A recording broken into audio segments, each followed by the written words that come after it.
This is study in 1 Kings chapter 11 verse 1 to 13. The title of our godly message, A Compromising Choice. Sometimes, what seems like a small compromise can lead to devastating results. Maybe you haven't taken a shortcut to home repair only to discover the resulting damage was far worse than if you fixed it the right way at the beginning. The same was true of Solomon. Considering the wisdom and wealth Solomon received from the Lord in the early years of his life, it is great disappointment that the king turned away from the Lord. How did this happen?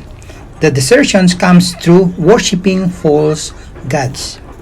Solomon disobeyed the instructions God gave Israel about kingship. In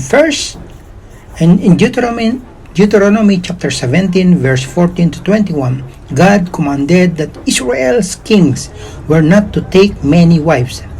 We can assume non-Israelite wives were in the view because the command comes with a reason. These wives would turn the king's heart after foreign gods. As Israel's leader, it was of utmost importance to remain faithful to Yahweh.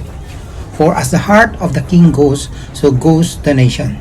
Solomon brought wives into his home who worshipped foreign gods.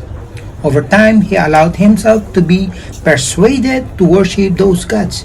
He even built shrines to false gods on a hill opposite Jerusalem within sight of the temple he built for Yahweh. In an echo of the golden calf incident in Exodus, when Israel worshipped an idol in full view of Yahweh on Mount Sinai, Solomon's act of betrayal resulted in an extreme consequence. His kingdom would be turned over to an adversary. God raised up enemies, including Jeroboam, who upon Solomon's death would gain control of a large portion of the kingdom. But the consequences would not only affect Solomon's, but also the lives of everyone he led. Today's reading serves as a caution in our walk with God. Are you making compromising choices? Stop and consider the effect this will have on your relationship with God and with others. Is the cause worth the compromise? God bless you and keep reading godly message. Amen.